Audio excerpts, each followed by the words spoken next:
Была яшчэ цікавая прапанова, якая нарадзілася, маўляў, ну ў 20 жа годзе сапраўдным лідарам быў Бабарыка.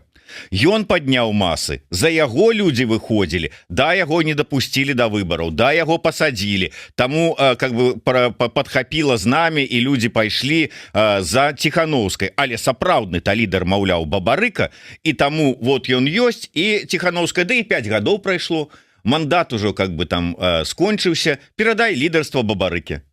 Вот ёсць і такое прапанова.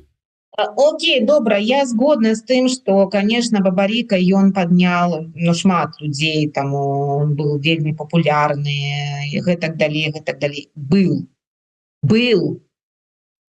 Галоўнае тут слова был. Зараз мы іх успрымаем як лідараў, а яны не таковымі не з'яўляюцца. Чаму? Таму што яны вне контекста и вне повестки провели 5 лет. Недаром Лукашенко держал инкоммуникадо, недаром. Это делалось не только для того, чтобы нас всех изводить, и их изводить чисто с точки зрения физической. Это определенного рода метод ограничения людей и лишения их лидерских возможностей. Вот, поэтому для того, чтобы восстановить свое лидерство, которое было бесспорно в 2020 году, для этого надо поработать над собой очень серьезно. Повестка очень сильно изменилась. Белорусская демократичная супольность ушла далеко вперед.